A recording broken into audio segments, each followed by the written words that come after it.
주옵나이다. 아멘. 할렐루야. 우리 앞뒤 좌우에 계신 분과 이렇게 인사하겠습니다. 살아있는 교회, 살아있는 성도 됩시다. 이렇게 인사하겠습니다. 살아있는 교회, 살아있는 성도 됩시다. 할렐루야. 12월 대림절 기간부터 예수님의 교회라는 시리즈로 하나님 말씀을 증거하고 있습니다. 예수님이 세우신 이 교회의 핵심은 생명에 있어요. 기독교는 종교가 아니라 기독교는 생명입니다. 마찬가지로 이 교회 안에도 예수님의 생명이 뛰고 예수님의 심장이 뛰고 있는 것입니다. 그래서 살아있는 생명의 증거로 무엇이 증거? 이 강단에서 교회에서 날마다 무엇이 선포되나? 예수님의 십자가 복음이 선포된다고 말씀을 드렸어요.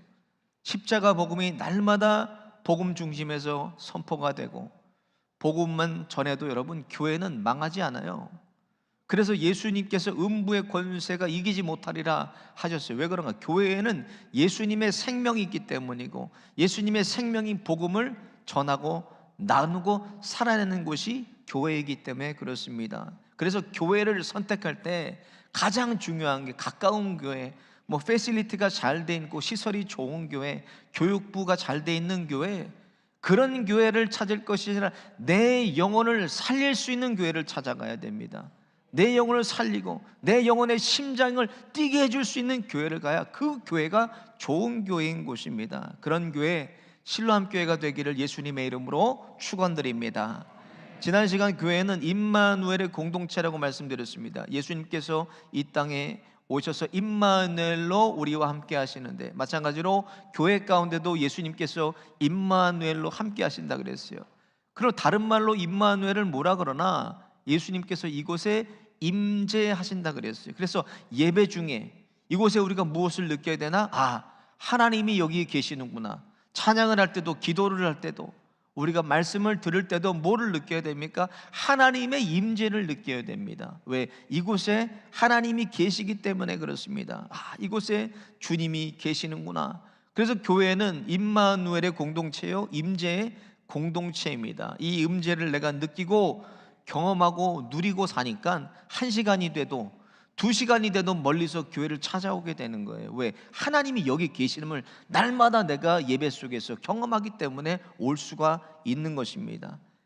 사랑하는 여러분, 이 임재의 공동체 속에 죄인이 들어와서 안 된다고 문턱을 높이면 안 돼요.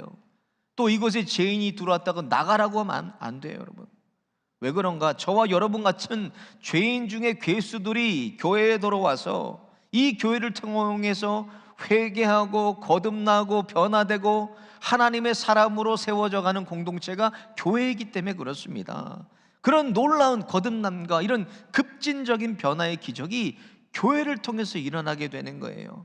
그래서 날마다 구원받는 성도를 더하는 그런 실로암 교회가 되기를 예수님의 이름으로 축원드립니다. 오늘 본문 말씀을 읽어보면 한 가지 분명한 사실을 우리가 찾아낼 수가 있습니다. 먼저 답을 드리면 교회와 성도가 살아 움직인다는 거예요. 12절을 볼게요. 그리스도의 몸을 세우려, 13절에 보니까 그리스도의 장성한 분량이 충만한 데까지 이르리니, 15절 보니까 그에게까지 자랄지니라. 그의 머리니 곧 그리스도 예수니, 16절에 그에게 온몸이 각 마디를 통하여 도움을 받음으로 연결되어 결합되어 각 지체의 분량대로 역사하여 그 몸을 자라게 하며 사랑 안에서 스스로 세우느니라. 이렇게 기록이 되어 있어요. 그래서 교회를 유기체적인 교회, 유기체적인 성도가 되기 위해서 교회의 머리로 세운 예수님 안에 들어와 유기적으로 우리가 붙어서 뭐가 돼? 지체가 된다고 말씀이 기록되어 있어요. 그러니까 우리는 지체예요. 지체의 믿음의 분량대로, 지체의 그 주님의 주신 달란트 은사의 분량대로 교회를 우리가 세워가는 거예요. 그래서 유기체적이란 뜻은 살아서 상호 연결되어 움직이다라는 뜻이에요. 살아서 상호 연결되어 움직이다. 생명이 있어서 살아 움직이는 데 쓰는 게 유기적, 유기체적 이런 걸 쓰는 거예요. 죽어있는 데는 유기적이라고 쓰진 않습니다. 그리스도를 머리로 살아있는 성도의 공동체, 살아있는 교회 공동체가 바로 저와 여러분인 것입니다. 사람에게 비유해 보면 사람이 머리만 있으면 죽은 사람 되듯이 아무리 교회의 주인이 예수 그리스도가 계셔도 성도가 없으면 교회가 아닙니다. 한 사람이라도 성도가 있어야 주님의 몸된 교회가 세워지는 것입니다. 성령이 살아 역사하시고 움직이는 교회와 성도가 되려면 어떻게 해야 되는가? 오늘 본문에 그 방법에 대해서 분명하게 기록이 되어 있습니다. 먼저 는 본문 보니까 직분의 사명다움이 있어야 된다는 거예요. 11절 같이 한번 읽어보겠습니다. 시작. 그가 어떤 사람은 사도로, 어떤 사람은 선지자로, 어떤 사람은 복음 전하는 자로, 어떤 사람은 목사와 교사로 삼으셨으니, 그리스도를 머리로 한 교회 각자에게 직분이라는 걸 맡겨줬다고 기록이 되어 있어요. 직분. 이것을 왜 주셨나? 12절 뒤에 보면 주신 이유가 기록이 되어 있어요. 12절도 한번 같이 보겠습니다. 시작. 이는 성도를 온전케 하여 봉사의 일을 하게 하며 그리스도의 몸을 세우려, 하나님께서 각자의 분량대로 그리스도의 몸된 교회 직분을 맡겨주셨다고 기록이 되어 있어요. 그 직분은 봉사를 통해서 그리스도의 몸된 교회를 우리가 세워져 가는 것입니다. 그래서 정말 중요한 것은 각자의 직분에 맞는 사명다움이 있어야 됩니다. 여러분, 이 시대에 가정이나 교회나 국가나 발생하는 모든 문제들을 들여다보면 거기에는 뭐가 문제가 있습니까? 다움의 문제가 있어요. 다움의 문제. 가정에서 아버지가 아버지답지 않아요. 엄마가 엄마답지 않습니다. 자녀들이 자녀답지 않아요. 학교에 가서 자녀들이 선생님이 선생님답지 않고, 학생이 학생답지는 않아요. 군인이 군인답지 않고, 경찰이 경찰답지 않고, 기업인이 기업인답지가 않고, 정치인이 정치인답지가 않고, 교회 가니까 목사가 목사답지 않고, 장로가 장로답지가 않습니다. 다음의 문제예요. 이것은 어떤 대상을 우리가 손가락질하고 어떤 대상을 비판하고 공격하려는 게 아닙니다. 이것은, 다음의 문제는 정체성의 상실의 문제라는 거예요. 내 정체성을 잊어버린 거예요. 주님이 주신 사명의 정체성을 내가 잃어버리는 겁니다. 오늘 본문에 말씀하신 것처럼 교회와 성도는 유기적으로 맞물려 있다는 건, 맞물려 있어요. 살아서 움직이고 있어요. 가장 중요한 것은 하나님께서 각자에게 맡기신 사명다움을 우리가 회복할 때 그리스도의 몸된 교회를 살아 움직이게 하는 것입니다. 움직이는 교회인 성도는 하나님께서 오늘 나에게 맡겨주신 어떤 직분이라도 그 자리에서 그 직분을, 사명을 묵묵히 그냥 감당하는 거예요.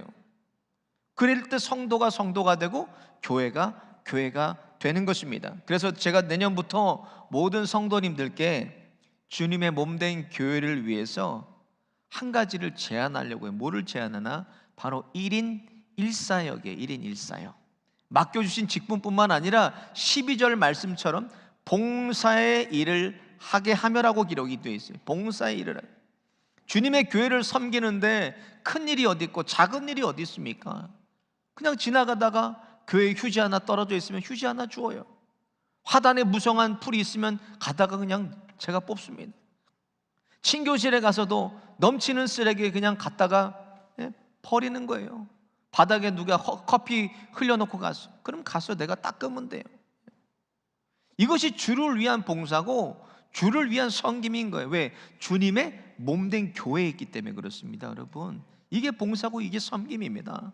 제가 오래전에 전도사로 있던 교회에 한 장로님은요, 예수님을 만나고 나서부터 평생 하시는 일이 있어요. 흔히 말하는 젊었을 때 이 장모님이 주먹세계에 몸담고 있었어요.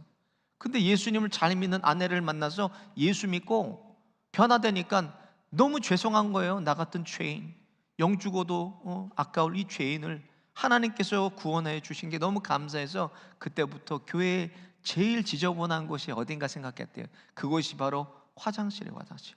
매주 토요일 권사님하고 나오셔서 장로가 돼서도 그 일을 계속하고 계시는 거예요. 벌써 20년 전 일이니까 아직까지 하고 계시는지 혹은 장로님이 살아 계신지는 모르겠어요. 사도행전 9장에 보니까 바울이 다맥석에 예수 믿는 사람들이 많다는 얘기를 듣고 죽이려고 갑니다. 그 도상에서 예수님을 만나요, 바울이. 그러고 나서 바울이 울면서 주님 앞에 뭐라고 고백하나? 내가 주님을 위해 무엇을 할 수 있을까라고 고백했대요. 주님을 위해 내가 뭘 할 수 있을까? 그런 마음으로 주님의 몸된 교회를 우리가 바라보게 되면 할 일들이 보이실 거예요. 안 보이시면 저에게 와서 물어보시면 돼요. 목사님, 제가 교회를 위해서 뭔가 좀 할 수 있을까요? 각자에게 맡긴 사명, 하나님 나라 가실 때까지 사명다움으로 묵묵히 감당하시는 저와 여러분들 다 되시기를 예수님의 이름으로 축원드립니다. 두 번째로 유기적 성도는 미성숙에 머물러 있지 않습니다. 13절을 같이 한번 보겠습니다. 시작. 우리가 다 하나님의 아들을 믿는 것과 아는 일에 하나가 되어 온전한 사람을 이루어 그리스도의 장성한 분량이 충만한 데까지 이르리니. 오늘 본문에서 계속 강조하는 게 유기적 성도는 자라난다는 걸 강조하고 있어요. 붙어만 있는 게 아니라 생명으로 연결되어 있기 때문에 계속 움직이고 자라나게 되는 것입니다. 13절에 말씀한 것처럼 예수님의 분량처럼 우리가 자라나야 된다고 기록이 되어 있어요. 신앙생활의 최종 목표가 무엇입니까? 천국 가는 겁니까? 천국은 이미 우리에게 주신 겁니다.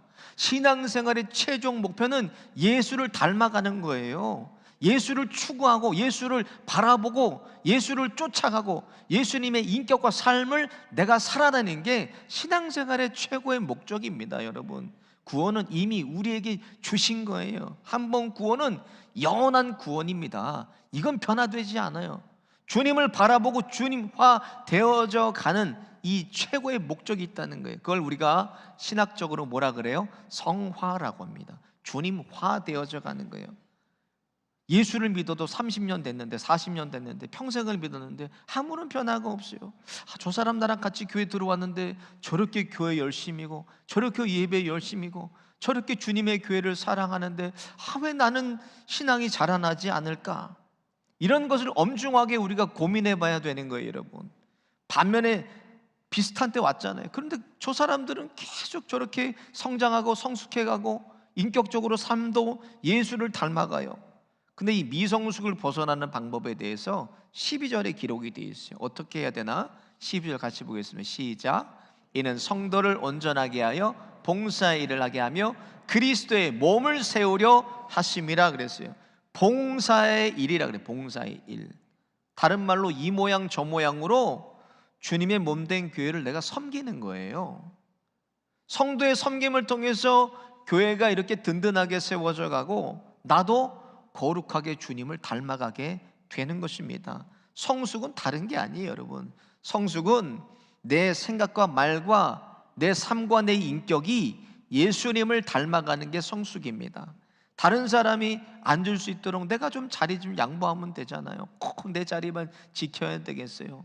다른 사람 좀 깨끗한 환경에서 예배 드릴 수 있도록 조금 일찍 와서 여기 청소기 한번 돌리고 쓰레기 좀 줍고, 식당에 먼저 내가 내려가서 테이블 좀 한번 닦아서 우리 구역 식구들 깨끗한 데서 밥 먹게 하고, 나 좀 못 먹어도 다른 사람을 좀 먹이면 얼마나 좋아요. 주변에 연약한 자들, 좀 그런 분들을 또 싸가시는 분들이 있지만 그냥 나 보면 그냥 확 싸기를 바빠요.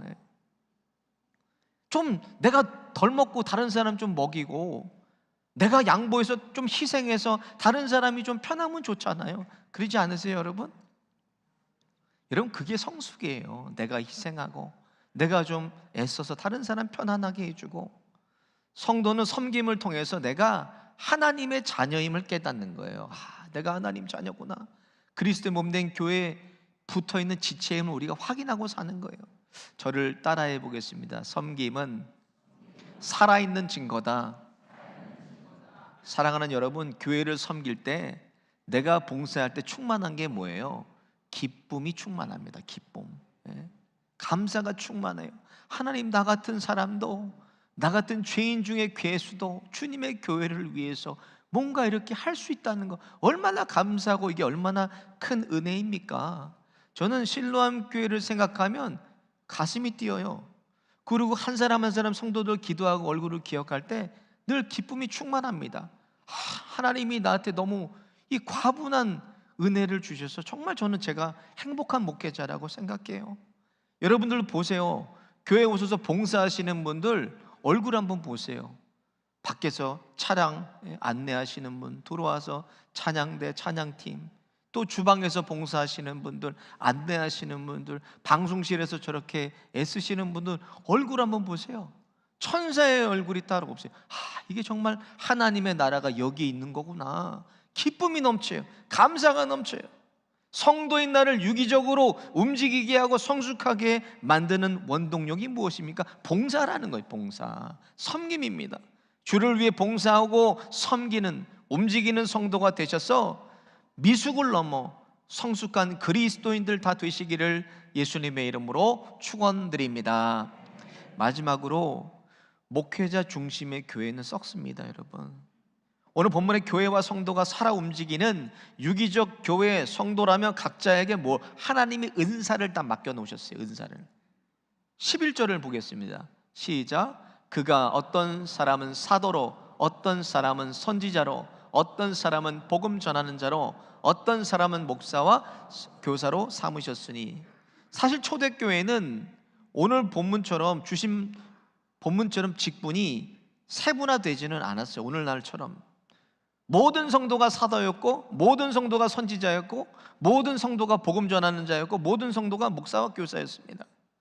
이렇게 313년을 유지하다가 초대교회 때부터 밀라노 칙령이 일어나면서 내리면서 또 로마의 국교가 기독교가 되면서 그때부터 전문 인력들, 신학교를 만들어서 전문 인력들을 키워내기 시작했고 교회를 재정비하기 시작했어요. 그래서 오늘날 이 직분이 이렇게 세분화가 되어져 있는 거예요. 초대교회는 직분이 따로 없었습니다. 모든 사람들이 사역자였고 모든 사람들이 직분을 다 은사대로 감당하는 그런 교회가 초대교회였습니다. 여러분 오늘날도 마찬가지예요. 뭐만 부탁하고 뭐만 맡기면 목사님들 많이 계시잖아요. 그래요. 뭐 부탁하면 목사님이 하고 계시는데 뭐 제가 합니까? 뭐 평신도인데 제가 서리 집사인데요. 뭐 이전까지는 목회자들 중심으로 교회가 움직일 수 있는 교회의 규모였어요, 우리가. 그런데 교회가 성장하면서 이제는 성도들이 중심으로 교회를 움직여 가야 되는 교회로 변화됐다는 거예요, 여러분. 목사들이 교회 중심으로 세워지는 교회는 무기력한 교회가 돼요, 여러분. 그리고 이것이 오래 지속이 되면 썩어버립니다. 어떤 전문 인력에 의해서 교회가 움직여지면 안 돼요. 그 교회는 병든 교회가 됩니다. 유기체적인 교회, 유기체적인 성도가 되기 위해서는 성도들을 통해서 계속 교회가 순환이 돼야 돼요. 계속 움직여지고 돌아가야 된다는 거예요. 사람도 몸의 혈액순환이 안 되면 병이 생겨요. 또 혈액이 건강하지 못하면 5대 성인병이 생기게 돼요. 참 근데 요즘 여성들은요 참 예뻐지는 데는 무지막지한 것 같아요. 여성들이 한국에만 한 몇 주 갔다 오면 완전히 다른 사람이 돼서 와. 다른 사람이. 저 누구신지 제가 착각할 정도로. 저도 이제 눈이 작다고 그러는데 저도 쌍꺼풀 좀 이렇게 해서 좀 해볼까. 뭐 지방흡입, 보톡스 보니까는 뭐 태반 주사 이런 것도 맞죠. 근데 요즘 보니까 뭐를 하냐? 좀 돈이 있은 재력이 있는 분들은 요즘 뭐 하냐면요, 젊은 사람들 있죠. 건강한 트레이너나 이런 사람들의 운동선수의 피를 사요. 피를. 그래서 그 피를 수혈을 받는다. 젊은 피를. 여러분 생각해 보세요. 만약에 이 피가 머리에서만 돈다고 생각해 보세요. 그럼 몸은 즉시 괴사가 일어납니다. 교회도 동일한 거예요. 목회자 중심의 교회로 교회가 전문 인력으로 돌아간다고 하고, 그때는 편하죠. 그때는 힘 안 쓰죠. 은사 안 쓰니까는 좋겠지 모르겠지만 그때부터 교회는, 성도는 병이 들기 시작합니다. 반대로 목회자 중심으로 계속 교회를 돌려보세요. 저희 같은 규모라면 목사들 다 번아웃 됩니다. 다 번아웃 돼요. 그래서 은사대로 우리가 사역해야 되는데 12절을 보니까 이렇게 기록이 되어 있어요. 시작. 이는 성도를 온전케 하여 봉사의 일을 하게 하며 그리스도의 몸을 세우려 하심이라. 유기적인 교회, 움직이는 교회, 살아있는 교회, 여기에 목사의 역할이 무엇입니까? 목회자들의 역할은 성도들이 받은 은사대로 봉사할 수 있도록 트레이닝하는 트레이너의 역할을 하는 거예요. 그러면 성도들은 뭐가 돼요? 우리는 선수가 돼요. 뛰는 선수가 돼야 되는 거예요. 대신 봉사하는 사람이 목회자들이 아니라 성도들은 은사대로 사역할 수 있도록 만들어주는 사람들이 저희 목회자들입니다. 그래야 성도는 받은 은사를 계속 사용하고 썩지 않고 고이지 않고 건강하게 하나님의 교회를 함께 세워갈 수 있는 것입니다. 여러분 예수님의 교회를 보세요. 탈중심의 사역을 예수님이 하셨어요. 모이기만 하면 제자들을 2명씩 계속 능력을 주시고 흩으시고, 또 그들 성령의 능력을 통해서 제자들이 하나님의 능력을 맛보게도 하셨지만 마귀를 통해서도 방해도 받게 하셨다는 거예요. 무엇을 원하셨냐? 예수님의 제자들의 영적인 야성을 깨워주신 거예요, 예수님께서. 이제 2026년 며칠 후면 새해가 다가옵니다. 새해에는 하나님이 각자에게 맡겨주신 은사가 있어요. 목회자 중심의 원맨 사역이 아니라 성도 중심의 함께 움직이고 함께 뛰고 함께 세워가는 주님이 원하시는 유기체적인 교회, 유기체적 성도, 그런 교회, 실로암교회 다 되시기를 예수님의 이름으로 축원드립니다. 오늘 말씀 생각하시면서 함께 찬양하고 기도하겠습니다.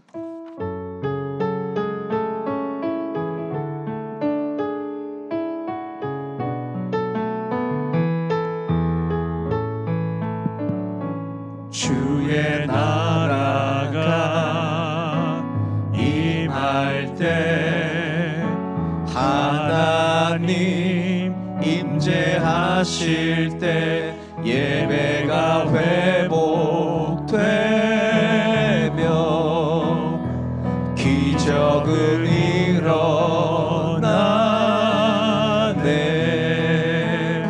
전능하신 주 영원하신 능력의 통치자 자유가 선포되어 주 백성 돌아오네. 하나님 나라 임하소서. 영광과 존귀 능력과 위엄 놀라운 사랑의 기적의 하나님 지금 이곳에 오소서. 하나님 나라 임하소서. 영광과 존귀 능력과 위엄 놀라운 사랑의 기적의 하나님 지금 이곳에 하나님 나라 임하소서. 하나님 나라 임하소서. 영광과 존귀 능력과 위엄 놀라운 사랑의 기적의 하나님 지금 이곳에 오소서. 주가 일하시네. 주가 일하시네. 주께 아끼지 않는 자에게 주가 일하시네. 주가 일하시네. 신뢰하며 걷는 자 주가 일하시네. 주가 일하시네. 주가 일하시네. 주께 아끼지 않는 자에게 주가 일하시네. 주가 일하시네. 신뢰하며 걷는 자에게 주가 일하시네. 주가 일하시네. 주가 일하시네. 주께 아끼지 않는 자에게 주가 일하시네. 주가 일하시네. 신뢰하며 걷는 자에게. 오늘 말씀 생각하시면서 함께 합심해서 기도하겠습니다. 거룩하신 하나님, 유기적인 교회와 성도가 되게 하여 주셔서 우리가 애쓰는 교회가 아니라 주님이 일하시는 그런 실로암 교회가 되게 하여 주옵소서. 가만히 앉아있는 성도들 일으켜 세워주셔서 다시 움직이는 성도, 살아있는 성도, 흘려주는 성도 되게 하여 주셔서 썩지 않는 축복의 통로들 다 되게 하여 주옵소서. 주여 한번 무릎 꿇고 앞짐해서 기도하겠습니다. 주여!